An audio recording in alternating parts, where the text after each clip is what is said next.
very pleasant good morning, good afternoon, good evening, magandang umaga, magandang tanghali, magandang gabi po sa inyong lahat.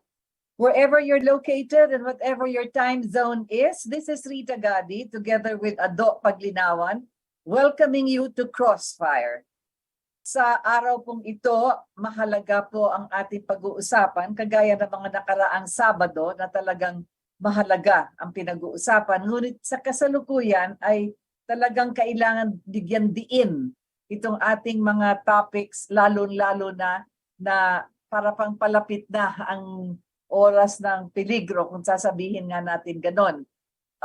Ang title po ng ating, ang pamagat po ng ating palatuntunan ngayon ay yung sinatawag nating reviewing relevance. Ang ibig sabihin nito ay balikan natin ang mga nakaraang pagpasok ng mga Amerikano sa mga bayan at nagkagulo, nagkagera. Ano naman ang relevance niyan sa kasalukuyang nangyayari? Nakikita na natin na may nangyayari na nga sa Ukraine at sa Russia. Ngunit dito sa atin, parang malaki ang kanilang paghahanda. Nais ko lang balikan nga sa mga nakaraang buwan o kahit na noong isang taon.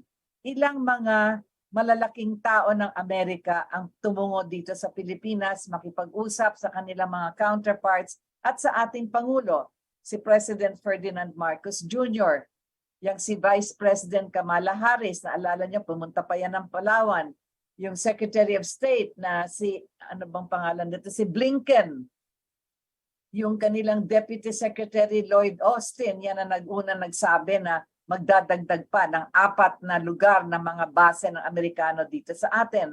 At marami ring mga ibang mga secretary ng Navy, yung commander ng US Marine Corps, yung undersecretary yung si Victoria Nuland, yun ang nakakatakot kasi tandaan niyo yung pangalan ni Victoria Nuland sapagkat sasabihin nga ni Ado sa mga review natin ay siya nagsimula doon sa Ukraine at Russia, siyang unang nag-iingay doon tungkol nga sa gera doon. Ng 2014 pa ito, yan si Victoria Nuland, tapos ang kanilang Secretary of the US Air Force. Yung tinatawag ang unprecedented presences ng mga taong ito na nagtungo dito sa ating bayan. Bakit? Sa layo ng Amerika, dito sa South China Sea, ay ano bang kanilang pinoproteksyonan? Parati nilang binabanggit na ang China ay mag-i-invade sa Taiwan. Ano ba yan? Pag-usapan natin ngayong hapon ito, at nais ko kayong anyayahan na makinig ng mabuti. So Ado, we are here at this stage. Let us review and let us find out of what relevance the past is na ginawa ng Amerikano tungkol sa nangyayari sa atin sa kasalukuyan. Nagkaroon ng Amerikano ng sudden surge of insulin after the Second World War.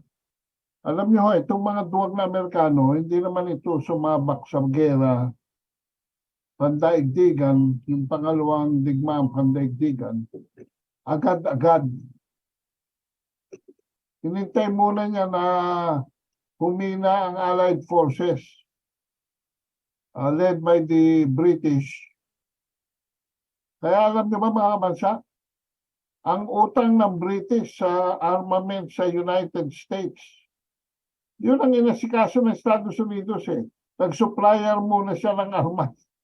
Alam niyo ba, naka-fully pay lamang ang Great Britain o United Kingdom ng kanilang lease na tinatawag sa mga armas. Akala niyo ba mga libre yan? Yung mga bigayan ng armas? Hindi po. Napuno lamang ng Britanya ang utang niya sa Amerika noong 2006. Can you imagine? From 1941 to 2006, nagbabayad ng... Kaya bumagsak ang Britanya. Hindi na siya nakahabol sa paglakas puwersa. At noong magkaroon lamang ng pag-atake ng Hapon sa Pearl Harbor at dito sa Pilipinas, occurring on the same time. Akala nung iba, we were a day late. No, that was simultaneous attack. Dahil December 8. one half day po tayo ahead sa international dateline na December 7 sa Hawaii, December 8 na dito sa atin. At bakit tayo natake? Hindi dahil tayo mga Pilipino, hindi dahil tayo kaaway ng Hapon, kundi may mga nagre-renta po ng presensya dito sa ating bansa na kanilang kaaway ang Estados Unidos. It took the Japanese attack for the Americans to join the Second World War. And it was not the United States, as propaganda shows, that won the war in Europe. In fact, dumating mas maaga ang Russia sa Germany at tapos na ang gera sa Germany nung pumasok ang Amerika at nakihati pa. Kaya ho nahati ang East and West Berlin, ang East and West Germany. Mga tuso po ito, mga Amerikano, pagdating sa sa poder, no? At nakita naman natin na dahil sa sobrang dami ng kanyang armamento, ang kalaban niyang Ruso, dapa after the Second World War. Ang kasama niyang Ruso. Ang kasama niyang Britanya, dapa. Ang kasama niyang China, dapa. Ang mga Allied forces po, lahat dapa. Amerika lamang ang angat. So kailangan mag-invento na naman siya ng bagong gera at yung gera sa Korea, sinimulan niya mga kabansa. Pero nung siya ay magko-cross na ng Yalong River, hindi na pumayag ang China. At ang China ay sumukoros sa North Koreans to prevent the Americans from crossing the Yalong River. At yan po nagkaroon ng 38 parallel. Ang Amerika po ang sumuko. America was the one who sought an armistice. Sa Vietnam, ganun din. Exactly, North and South. Talo rin ang Amerikano. And so on and so forth. Pagdating ng matagal nang walang masyadong malaking gera at ang ekonomiya ng Amerika ay tumatagilid. Tatandaan po ninyo noong 2001, yung 9/11, gumawa po siya ng paraan para magkaroon ng digmaan uli na malawakan. At ito ang tinatawag niyang War on Terror. At ang una niyang sinampulan, hindi dahil sa ano paman, kung hindi dahil gusto nilang kontrolin ang langis ng Iraq, ay ang Iraq. Iraq at saka ang Iran din, inano rin nila. Nahahawa na Iran doon. Ngayon, sabihin mo nga sa akin, Rita, kung may war of mass destruction, WMD, ang justification po ni President Bush Jr., tandaan niyo yung word na junior, dahil pahamak yung mga junior, ay meron daw that Iraq was developing weapons of mass destruction in response to the Iranian nuclear capability. At nung walang mangyari dyan, iniwanan nila Iraq dahil natalo sila sa Iraq. Nagpunta sila sa Afghanistan, natalo rin sila sa Afghanistan. And this was just last year that they completed the withdrawal from Afghanistan. May mga tao pang nahuhulog sa eroplano. Kaya ang legacy po ng Afghanistan is the same as the legacy of Vietnam. Mga naiwang Miss Saigon at mga promeso ng Amerikano na hindi naman natupad. So gagawa ang Amerikano ng dahilan para magkaroon ng gera, para makabenta siya ng armas. Dahil lang, yan na lamang po natitira niyang industriya. Pero pagdating, when push comes to shove, iiwanan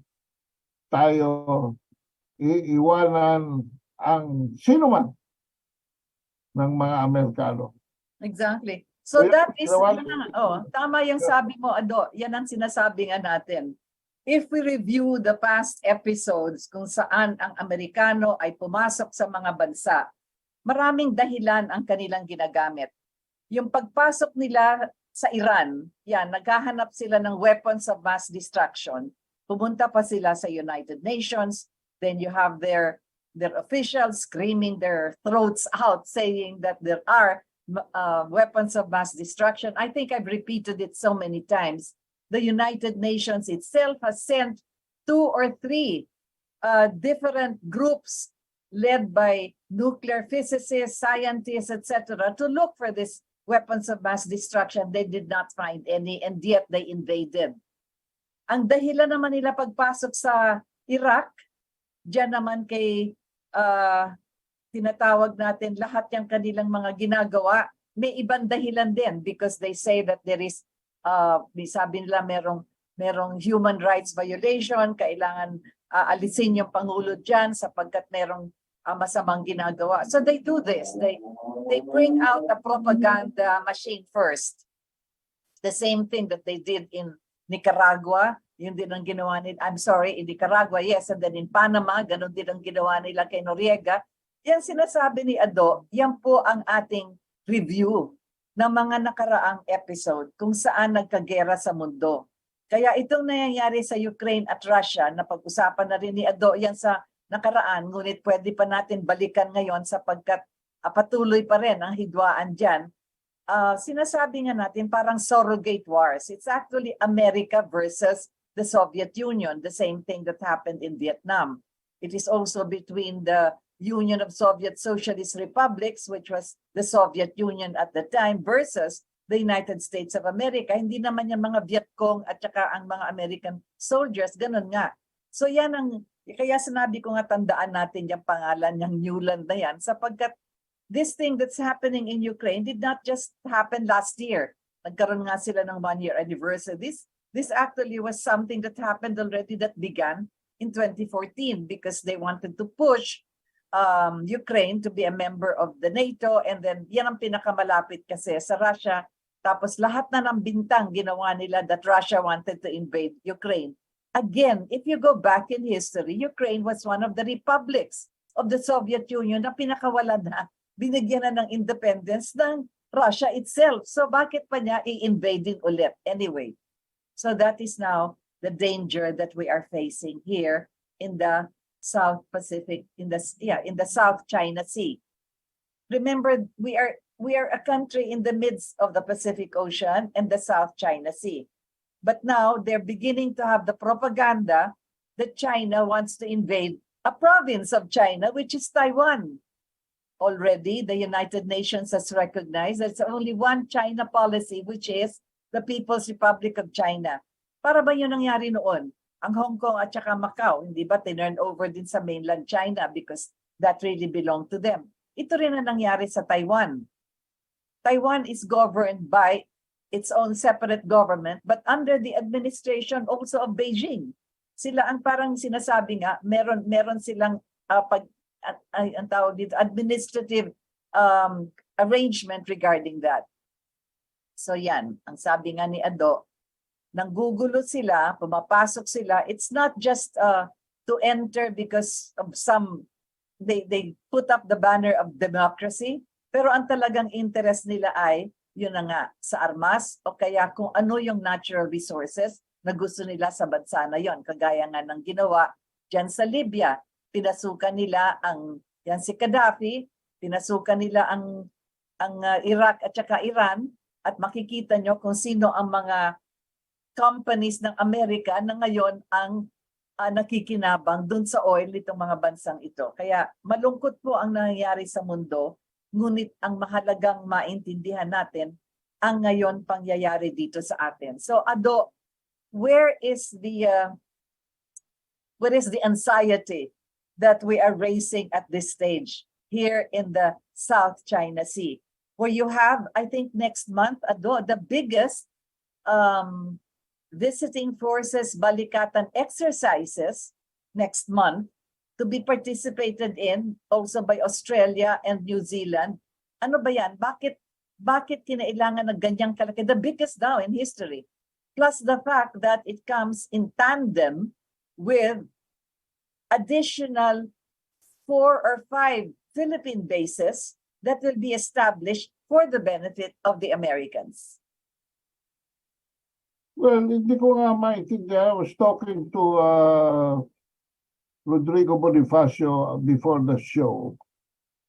And sinabi ko sa kanya na itong pinoproject ng Amerika na invasion of Taiwan by the mainland China is pure horse packing. Tae ng kabayo. Hala? Na umaalingasaw ang amoy dahil hindi totoo. Bakit? Unang-una, the US itself accepts Taiwan as part of China under the One China policy. This theory is not even a thesis. It cannot even be accepted as a thesis because it is self-contradictory. If Manila invaded Marawi during the Maute siege, is that an invasion? If we attack people who are kidnapping Abu Sayyaf in Basilan, is that an invasion of Basilan by the Manila government? Kalokohan. Tumiwalag ang Amerika sa Taiwan noong 1976 to embrace the UN principle of One China policy. And now it is contradicting itself.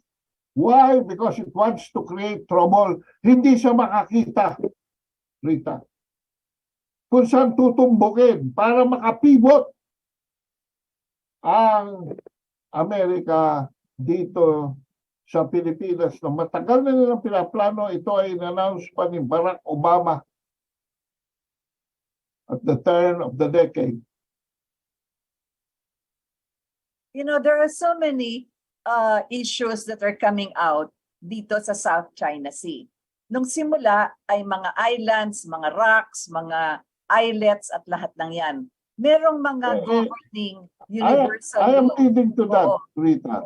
Oo. I'm leading to that. I will interrupt you because you're going ahead of my story. I will let you in later on. Sorry. Sige, go. Yes, go. Kasi bakit mas nagiging ridiculous itong invasion ng Taiwan? Because, in fact, a former Taiwanese president, former Taiwanese president, si Ma Ying-jeou, will visit mainland China. He is a member of the Kuomintang party. He will not only visit Beijing, but Nanjing, Wuhan, Changsha, Chongqing, and Shanghai. Why? Tulad nung visit ni Nancy Pelosi sa Taiwan, pinakikita lang ng China a more realistic travel, a more realistic tourism of a former Taiwanese president, Ma Ying-jeou.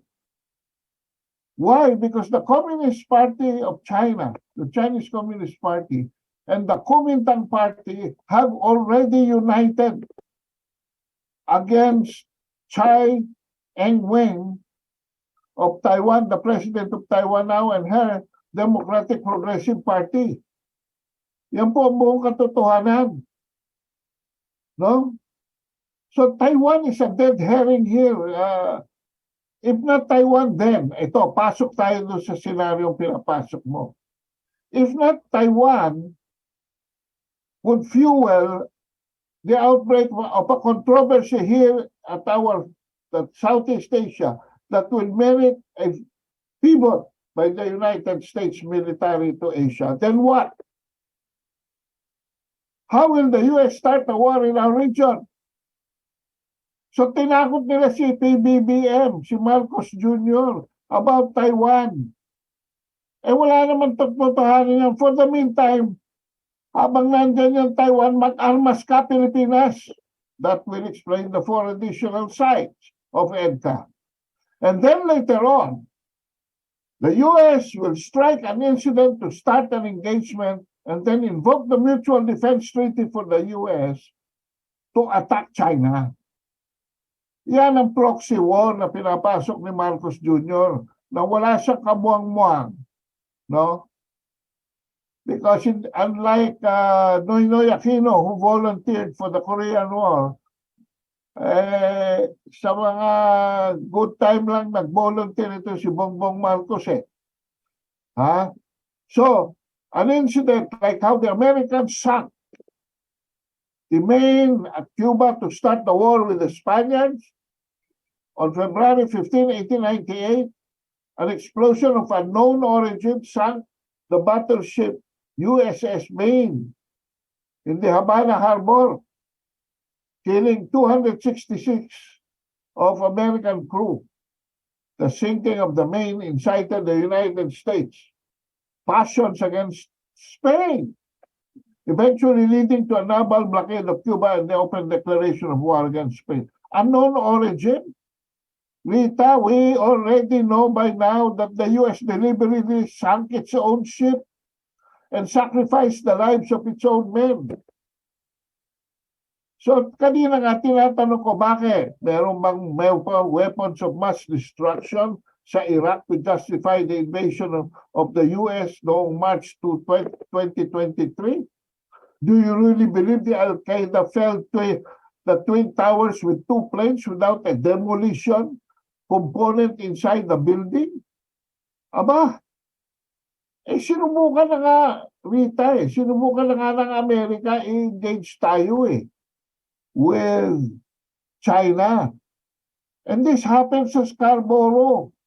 Pinadala niya gray ship, military ship, to arrest American civilian boats. However, the Chinese sent Coast Guard. So our Navy could not engage white ships, yung gray ships is military, yung white ships is civilian. Thus, the standoff. So yan, pasok tayo dyan, Rita, sa kinikwento mo. So please go on. Yan nga ang malungkot kasi ang nangyayari, itong pinagkakaguluhan sa mga nakaraang taon, yung mga sinasabi nga there are disputes tungkol dyan sa mga islands, sa mga rocks, sa mga islets, ng mga yan, marami dyan kasi may mga bansa rin na may interest dyan sa mga lugar na yan. Bakit dito kinoconcentrate nila na ang China lang ang may kasalanan sa mga lugar na yan sapagkat andyan sila? Hindi natin kailangan pang tingnan ng malayo sapagkat sabi nga, historically, if we look at the way the whole world has been demarcated yang sa mga cartographer na gumagawa nga ng kanya-kanyang mga linya kung ano ang kanilang teritoryo, we already know that even from the beginning of civilization, one of the first was the Chinese civilization.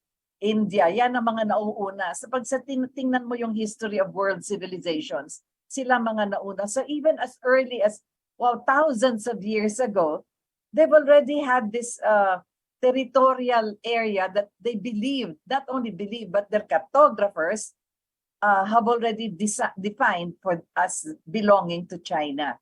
Tandaan natin na lahat yung mga advanced sciences natin ngayon, technology nga.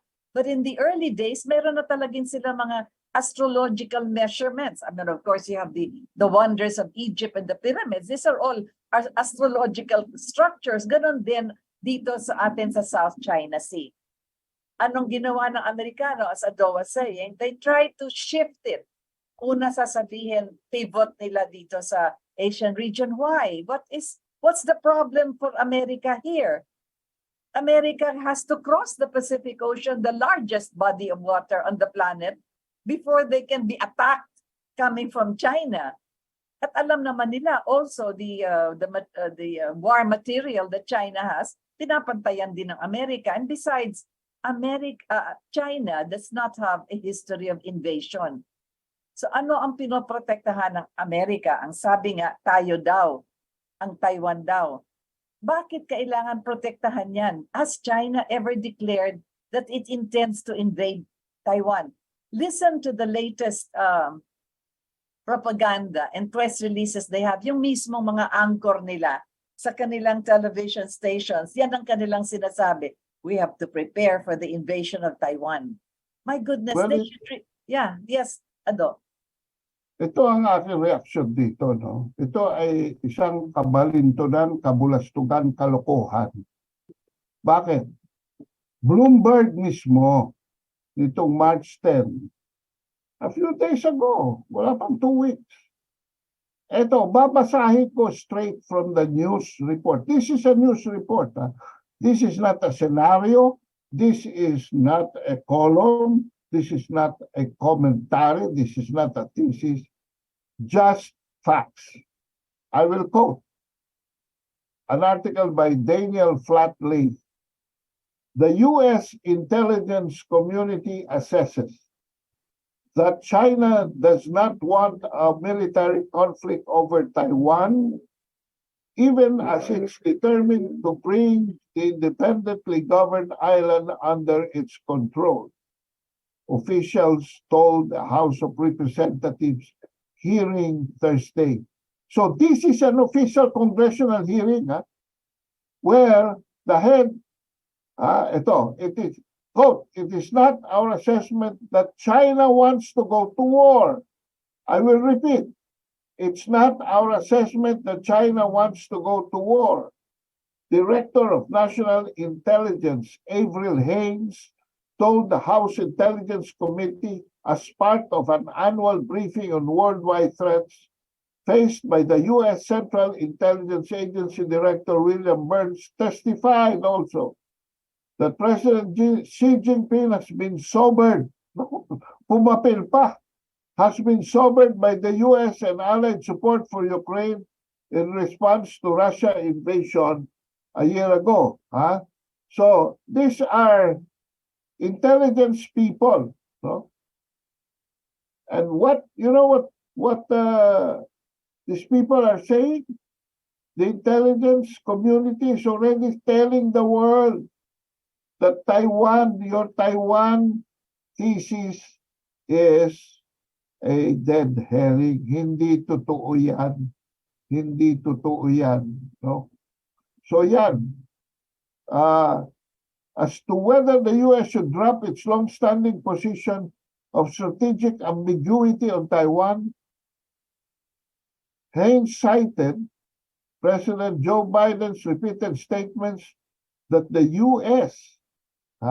Would defend against a Chinese attack. But I think it is clear to the Chinese what our position is, sabi niya. No? So Haines herself is saying there will be no war between China and Taiwan. This is the official statement of the U.S. intelligence community. Need I say more, Rita? Yeah, what you're saying actually, Ado, brings back the question. If we try to analyze the United States-Philippines Enhanced Defense Cooperation Agreement, yung shortcut na tinatawag nating EDCA, yung tanong natin, what has the EDCA between the Philippines and America done? What has it done? What benefit has it given the Philippines? Kung titingnan natin yung kanilang sinulat pa noong 2014, April 28, bago dumating si President Barack Obama dito sa Pilipinas, anong pinagsasasabi nila dyan sa EDCA na yan? Ang sabi nga ay kinakailangan daw, nagkaroon ng silang maraming 8 rounds of negotiations for what? Ito yung sinasabi nila that that both parties will have an understanding that the United States should not establish a permanent military presence or base in the territory of the Philippines. Pero kailangan meron silang access and use of these facilities, yung tinatawag nga na pre-positioning ng kanilang mga gamit, ng kanilang mga armas. For what? Well, ang unang sabi nila kasi nga para makatulong kung meron tayong mga natural disasters, para makatulong sa climate change, para makatulong para pagbutihin ang training ng ating mga sundalo. Just this morning, or was it yesterday? We had our president marching there for the anniversary of the Philippine Army. And so you have there, for instance, the military is supposed to be assisted by this EDCA for training and so forth. Meron na ngang balikatan na visiting forces agreement. Yun nga ang kinakailangan na training nila. Training in the open sea. Pero hindi naman nakatulong yan to stop smuggling. Because we are not invaded by pirates. Hindi naman yang sinasabi na against terrorists, sapagkat doon sa nangyari sa Marawi, halimbawa, ay bandang huli na nung dumating sila. So kung titingnan natin, Ado, what exactly is the EDCA for? And why are we adding additional bases? Napakalapit ng isang base nila doon sa Cagayan. Nag-protest na nga doon yung governor. And ngayon, kung titingnan mo yung location ng dagdag nilang 4 pa o 5 pang bases, parang nakalinya na yan, talagang nakatutok sa South China Sea. And by the way, let me also add there, that is the South China Sea. Salita ng salita ang propaganda ng Amerika. And some of our media people also fall into the trap of calling it the West Philippine Sea. There is no such thing as a West Philippine Sea as far as the navigational highway is concerned. It is still the South China Sea. So I don't know why we have to fall into the trap. Let's leave it at that. Call it as it is. Tapos yung Pacific Ocean ngayon tinatawag na nila na yung kanilang tulong dito, yung kanilang enhanced cooperation hanggang dito sa Indo-Pacific. Ngayon pumapasok na yan dyan hanggang sa Indian Ocean. Meron na silang American base dyan. They're practically everywhere. But why are they actually building up the antagonism within our territory and here in the South China Sea? Because the People's Republic of China is now rising to be an economic power, a military power, and a power that is engaged in trying to win many countries of the world to enter into investments and negotiations for the benefit of the countries. Hindi na ito yung nagwawagayway na to be communist. Hindi kagaya ng America that you should be democratic. Here it is, ang sabi nga, magnegosyo na lang tayo para lahat makikinabang at wag na maggera. Although you were reading something that was written or said in the Senate in America, at doon nakikita natin na sila mismo nakikita nila at alam nila that there is no possibility of China invading Taiwan. They know the history and they know that this is not going to happen. But that's exactly what the advocates of war sa America, that's what they're pushing. At yan ang nakakatakot sa atin. Sabi ko nga, America lang ang capable of something that is ridiculous, to the point of ludicrity. No? Sila lang talaga ang panay-invento. Panay-invento ng mga saltang katulad ngayon, sinasalsal naman nila. Ang unang nagsalsal ay ADRI, Albert de Rosario Institute. Kumuha ng mga speakers from the Center for Strategic and International Studies from Washington, D.C. At paglabas the blurb of the moment right now is gray zones. Aba, it didn't take 2 weeks. Inuulit na nitong black. I'm not saying he's black because I'm trying to denigrate him. No, he's really black. Ito pong Defense Secretary Austin ng Amerika. At ito namang ating arroganteng bobo na Secretary of National Defense. Hindi ko rin sinasabing arroganteng bobo dahil to denigrate him, no? Sinasabi ko dahil arroganteng bobo talaga siya. Si Valdes, Ginagamit na nila ngayon yung word na gray zones. So yan. Pero sila rin nag-invento ng Chinese aggression. Sila rin nag-invento ng West Philippine Sea. Sila rin nag-invento ng Chinese militia. Can you imagine all these terminologies just to paint and try to gatungan ng Pilipino na may gero dyan? Yung mga bobong Pilipino naman na naniwala na atin nga yung lugar, siyempre, maangatawan yung mga bobong Pilipino. Dahil dito sa Pilipinas, simula kay Lapu-Lapu, we are very action-oriented about our sovereignty in the way that Lapu-Lapu killed Magellan. Ang problema ho, wala hong longitudes and latitudes na inaamyendahan pa itong Republic Act 9522 of 2009. 2009 is before this stupid president, whom I call a village idiot, si Noynoy Aquino, said that in an administrative order that henceforth this and that will be called the West Philippine Sea. So, 2009 pa po si Gloria Macapagal Arroyo pa presidente nung mag-set down tayo ng ating baseline. Ito po pinaglalaban natin sa Calayan Island Group. Ito po pinaglalaban natin sa so-called West Philippine Sea. We have no legal right to say so because it is not yet embodied in a law, in a Philippine law. It is only embodied in American propaganda that we are replaying, that we are aiding, no? Na ating nagsaserve lang tayo ng echo, gumagamit tayo ng mga terminologies ko naman ibato sa atin, gamit tayo kaagad. But what is the reality?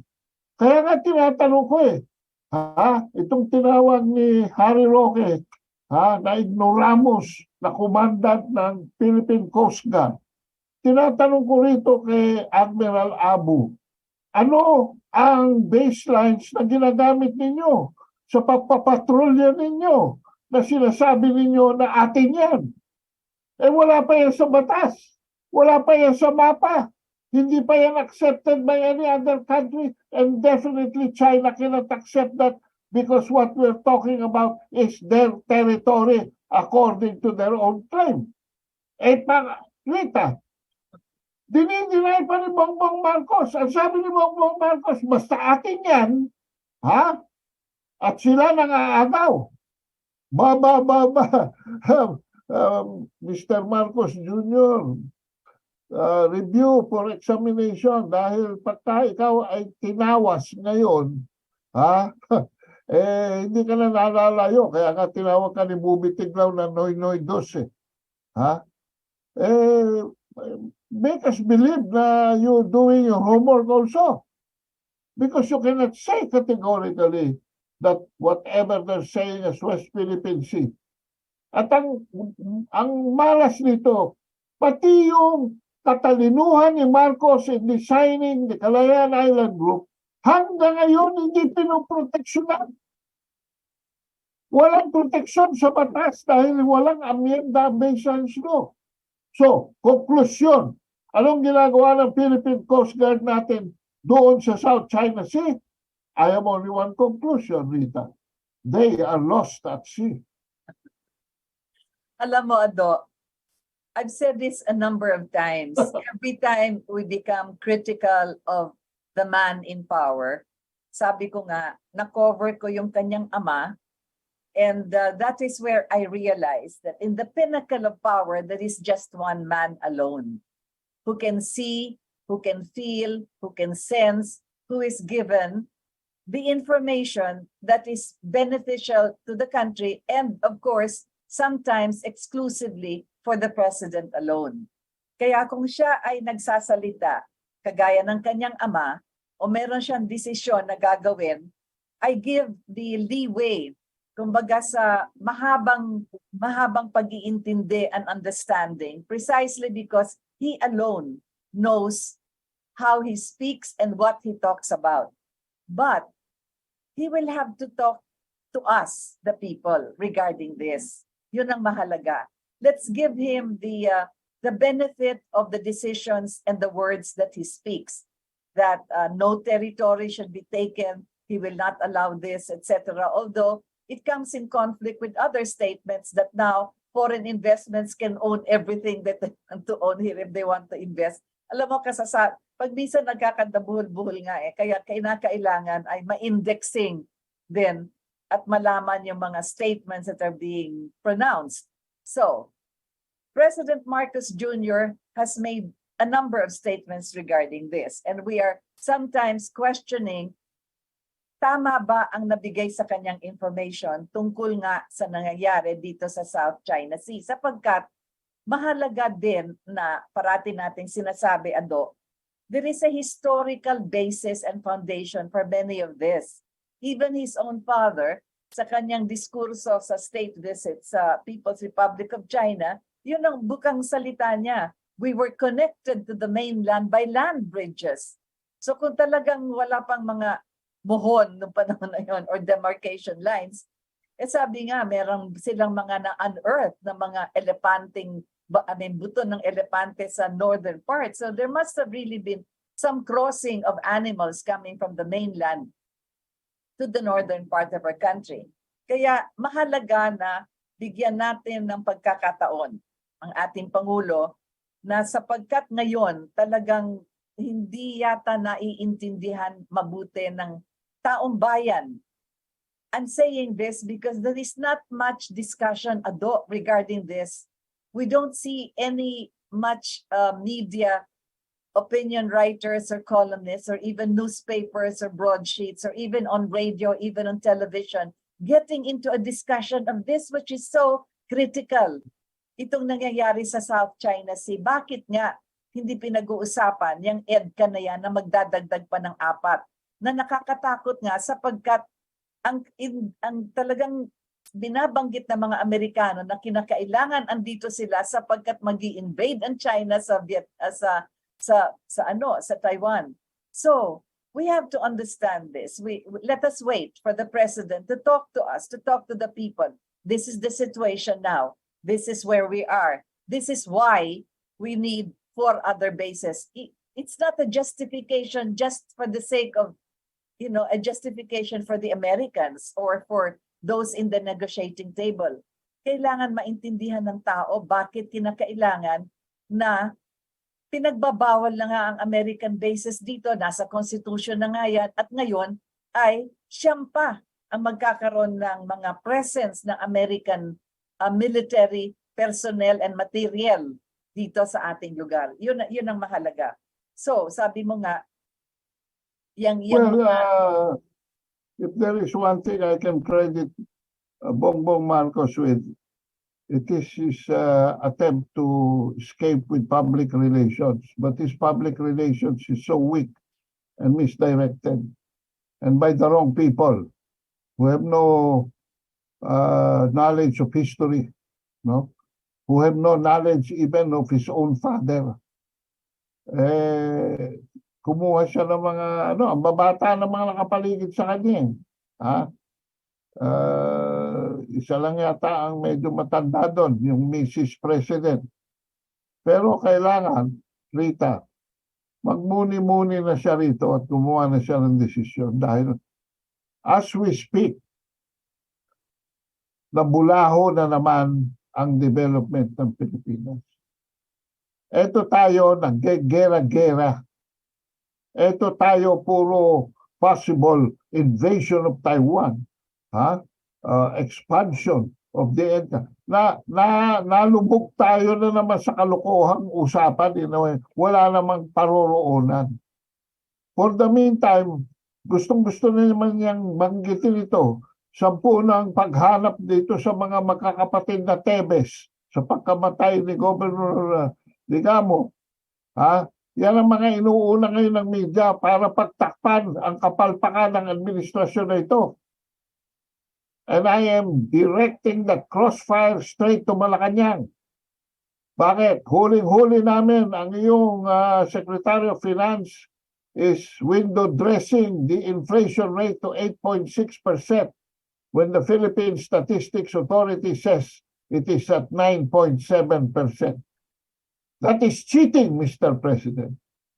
And if you align yourself with cheaters like the Americans who have been cheating all their lives, no, trying to maintain their unipolar world, ay naiiwanan na po tayo. Unang-una, ano po ang inyong track record sa post-pandemic recovery?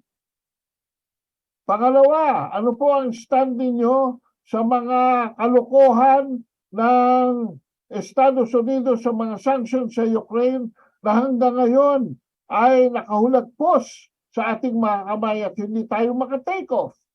Unang-una na rito ang presyo ng petrolyo dahil ayaw niyong i-shift from petrodollar to the rubles ang ating source of bank oil. Ano na ho mga kababayan? Dahil lahat ng sanctions, Mr. President, ng Amerika sa Russia ay nag-backfire. Nag-backfire. In fact, the ruble is now the most declared stable and progressive currency in the entire world. Yung pinababagsak ninyong bansa, lalong umuulan sa kalukuhan at kabubuhan ninyo mga Amerikano. Yan ang nangyayari. I'm sorry to say, no? I'm sorry to say that you are even endangering my 401k which I have converted to IRA, nakakapiranting na sa Amerika ay baka mawala pa.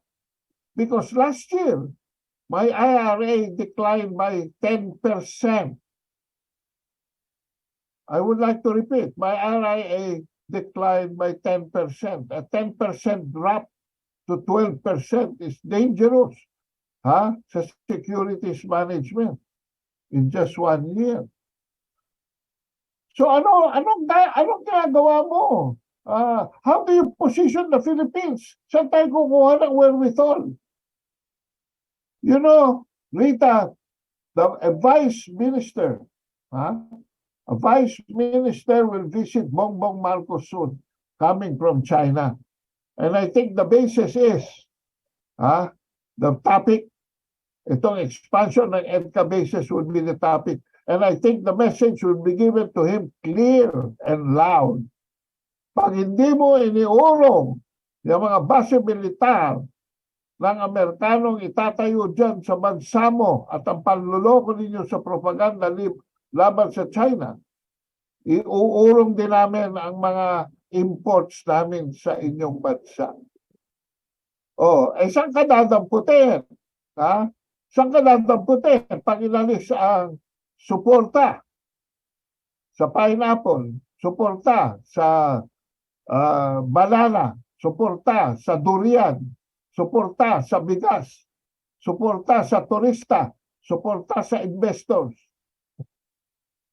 Hindi ka kasi gumagawa ng homework mo, hindi mo alam na near 25 billion US dollars in foreign direct investments ang tinanim ng mga Chino dito sa Pilipinas sa termino ni Duterte. Hindi ako namamangino kay Duterte. May 3 aspeto ko kay Duterte na kung saan ko siya binabatikos. Hindi siya 100% sa akin. 70% lang si Duterte sa akin. Pero he managed to invite from 360,000 in 2015. Tandaan nyo, 360,000 tourists in 2015. He managed to increase that to 1.8 million, Montic times 5 by 2019 before the pandemic. Ano na record natin sa Chinese tourism ngayon? Give us the specifics. Wala kaming pakialam kung anong ginawa niya si Tebes, yung mga kapatid ng mga Tebes, yung mga private armies na yan. Wala kaming pakialam niya sa mga base militar na gusto itayo dito ng Amerika. Tapatin mo kami kung ano talaga ang score natin pagdating sa economic probabilities na hinaharap ng bansang ito. Dahil ngayon pa lang, wala na akong savings Na-announce ko na sa inyo. Ubos na ho savings ko dahil sa inflation. Aba, yung dating 1,000 pesos a day ko, Rita, hindi na pwede ngayon. Nasa 200 pesos na lang ako a day. Hindi na kailangan ispilingin pa. Yung mga kalokohan na dito ko ano relevante, sabi nga ni Madam Rita, what is relevant to us? Are these bases relevant to us? Are we at war with China? Are we at war with anybody? Is there any animosity? I think if there is any animosity that we should be engaged in, it should be to claim Sabah from the Malaysians. That is Taiwan. Anong pakialam natin dyan? And if there are problems with our fishermen, it is our fishermen that are doing it. Because the Chinese have their baselines. They have their longitudes and latitudes. They know exactly where they are traveling. Do we? Alam ba natin? Oh, hindi natin alam. Kaya tayo, sunod-sunuran lang. Dahil ba sa takot? Takot na mawala ang mga hidden wealth mo sa Amerika? Pakialaman ng mga merkado? Takot na baka ikaw ay patayin? Natakot ba ang tatay mo? In fact, 2 years before before he was deposed by the Americans, he was criticizing the U.S. on how it was using its foreign policy insofar as the world currency is concerned. Stand up to your wife, stand up to your country, stand up to your father, to your mother, and your sister, who is even more directive than your thinking, Mr. President.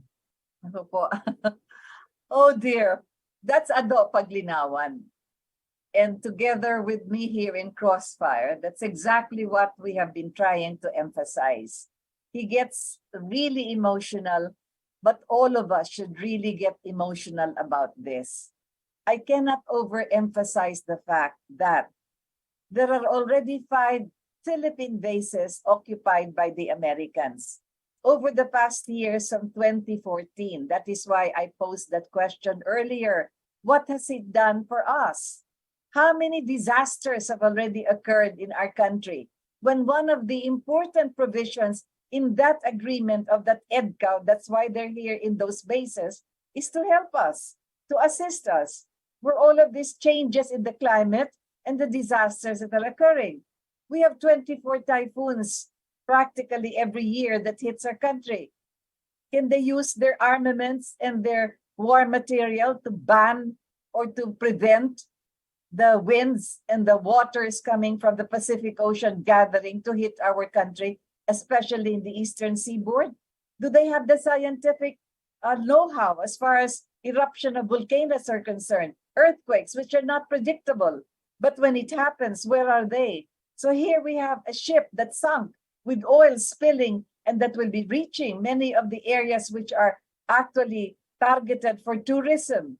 So just yesterday, was it yesterday? No, Monday, they announced that they will look into it, the Americans. But have they sent any support? No, it was the Japanese actually who came with their equipment and now discovered exactly where that sunken ship is that spilled all of this oil. But be that as it may, I would still want, as I know Ado gets really heated up on this, but there are many things that we have to review in our past. Perhaps, 37 years ago, when we had President Marcos standing firm on many aspects in our economy, in our military, in our security. For instance, yan sa WTO, talagang hanggang sa huling araw, ayaw talaga niya yung makikisali tayo dyan sa mga free trade na yan, sapagkat hindi pa nga umuunlad ng ating agrikultura and our production na iniipit ng World Bank at IMF. Ngunit anong ginawa ng pagpasok ni Mrs. Aquino? Binuksan lahat yan. Kaya nga, kita nyo mga mansanas, andyan sa mga bangketa, mga grapes, dyan binibenta, and all of these American products all over the place. So, kompetensya ng mangga, kompetensya ng natural, be that, whatever it is, mahaba ng kwento yan. Ngunit, pagka talagang nagiging emotional ang mga salita natin tungkol sa mga bagay na kailangan kaagad ay talagang tumbukan. Our public services are still controlled by oligarchs, which should already be controlled by government. Si President Marcos, yan talaga ang pinanindigan niya. Kaya nga nagtayo ng nuclear plant. Yan sana ang una natin inasikaso. Sabi nga ng mga dalubhasa, it takes only about a year and a half at the most para mapaandar yung nuclear plant na yan, para bumagsak na yung presyo ng ating energy source at hindi na tayo dependent dyan sa fuel na yan na kung saan bansa nang gagaling. Many other aspects. Sabi nga ni Ado, kasalanan din ng mga mangingisda dyan kung bakit sila parating nagkakaroon ng conflict dun sa mga mangingisda din ng China sapagkat hindi nga nila alam kung hanggang saan ang teritoryo. But recently, President Jr. also announced that I think about 1,000 ports or seaports or fishing ports are already going to be strengthened now. Kaya yan, we are 7,000 islands and in between we have the internal waters, marine life and all of those resources for sea products. Pwede na yan. Kaya binabalanse din. Siguro yung mga mangingisda doon sa South China Sea, eto na, inanunsyo na ng ating presidente, pwede na kayong mangingisda dito sapagkat inutos na niya na ayusin yan. Marami pa rin bagay, yung mga in-enumerate nga ni Ado, at marami din tayong nadidinig na pagminsan ay hindi naman tumutugma sa talagang sa reality as it is. So, if we're crying out, it's been only about 8-9 months, mag-iisang taon na lang, mag-iisang taon pa itong ating bagong administrasyon. I would always want to grant, sabi ko nga, that kind of a kind of leeway sapagkat hindi lang, sabi nga, you have to start the government running on the first day. But there are certain areas that we inherited also, and of course, we are just surviving after a pandemic. Yung sinabi nga ni Ado, meron ba tayong post at pandemic talaga na nakalista na ito mga unang gagawin? We still don't have the Secretary of Health, for instance. And of course, agriculture, production of our food. Marami na rin na bigkas. Araw-araw nakikita natin ang ating Pangulo Ado. Ang dami niyang meeting, ang dami niyang pinupuntahan. At sa bawat okasyon na siya ay nagsasalita, yun na nga ang sinasabi niya, ito ang ating ginagawa. Ito na pumapasok na ang mga investments. Ganito ang ating itutuwid. Pakinggan natin yung mga salitang yon at tingnan natin kung talang natutupad ng mga kinakailangan magtupad dito sa kanyang pamahalaan. So, of course, the buck stops there with him. But as I've said, let's give it at least a little more time insofar as the adjustments to all the problems that we are presently encountering. He has wasted 1 year already. And itong year na ito, maraming nangyari. For instance, na-broker na ng China ang peace between Iran and Saudi Arabia. This is strategic because this would mean that Russia, for instance, being an ally of China, will be able to land its oil directly in the Indian Ocean. Lampas na ng Pakistan and towards closer to the South China Sea. Nagkaroon na rin ng China's position on the political settlement of the Ukraine crisis. Alam mo ba nangyari? Ang ganda nun. Pag-meeting si Zelensky at saka si Xi Jinping. Nag-warning ang US. Ayaw ng US. Gusto ng US gera. Mawawalan siya ng negosyo. Ha? Ganyan ba? Yan ba tayo nakapanig sa itim na aso na yan? Na bawat dumaan sa kanto ay kinakagat? Ha? O we're looking for a white dog that will cater marami tayong concessions na dapat ni-negotiate sa China even before this peace deal is in motion. Because pag nag-peace deal sa Ukraine, a lot of the portfolio will go to Ukraine. and will deprive us because we dilly-dallied. We went into security issues when we should have prioritized on economic opportunities that we could have. China started already. Tandaan niyo mga kabansa, pangako lang ng pangako yung mga Amerikano na yan. Ha? Pero sa sarili nilang pangako, nakapako sila. 21 pa ho ang total projects na prinomeso nila noong 2014 sa EDCA, sa Enhanced Defense Cooperation Agency. Alam nyo bang meron pa silang 7 na ngayon, 9 na taon na nakakaraan ay hindi pa nila nasisimulan? Ang tanong ng karamihan, dahil ako'y nasuka dito sa sinabi ng American Ambassador na si Mary Kay Carlson, nasuka ko.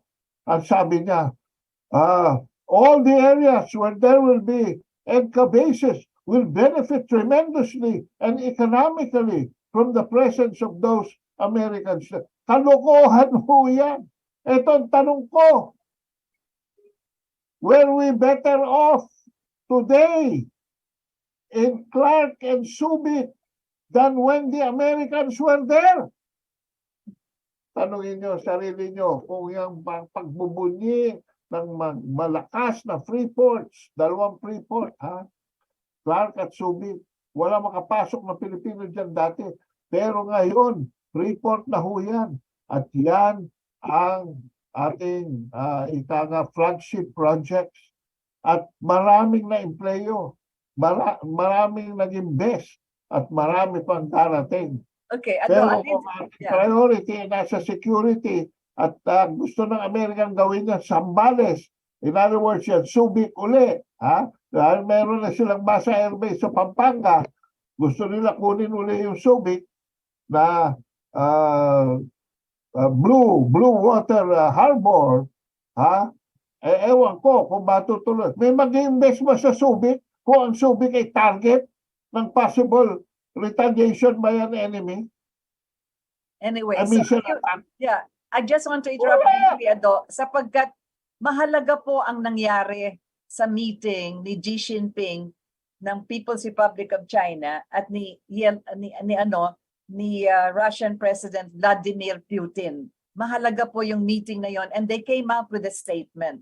So I would want to encourage our colleagues in media to bring this out, to look at the statement and publish this, and perhaps even talk about it, kasi napakaganda po ng kanilang joint statement. For instance, sinabi nga nila na China and Russia relations are not the kind of military political alliance during the Cold War, but already transcend a state-to-state relations and have the nature of no alliance, no confrontation, and not targeting any third party.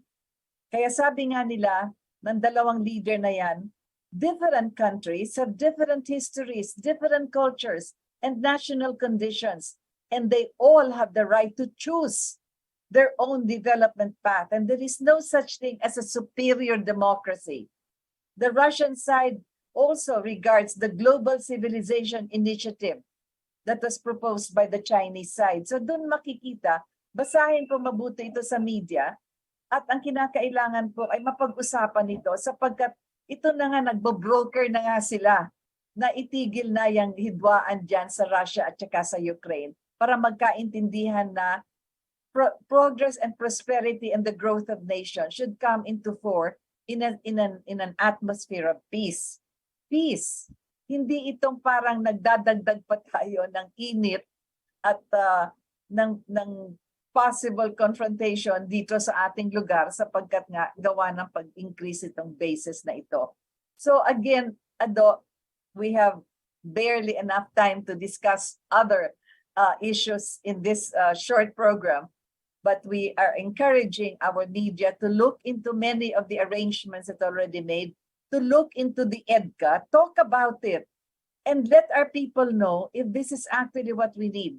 And then, of course, through this program, we pray that President Ferdinand Marcos Jr. will explain to us, the people, exactly why the EDCA addition bases are necessary what is our stand insofar as all of this is concerned? And then, of course, the issues brought out by Ado regarding our economy and, of course, production of food, our health needs, etc. So, Ado, I'd like to thank you. Simula pa lang ito, talagang alam kong mainit ang discussion tungkol dito. But as I've said, let us give the President just a little bit more time because many issues are surfacing. And as you said, kinakailangan na malaman ng taong bayan itong mga issues na ito, hindi lang para maintindihan natin, ngunit sa pag-uusap natin, makaabot din sa ating Pangulo na kinakailangan na ito ay ma-explain niya sa atin. So Ado, thank you very much for Crossfire's arguments and all of this. And I'd like to thank all of those who have listened to us and joined us. And next Saturday and next Saturday and the next, perhaps we shall be going back to this again, reviewing the relevance of all that has happened in the past and finding out how we can chart our future. Thank you very much, Ado Paglinawan, my partner in this program. This is Rita Gadi for Crossfire.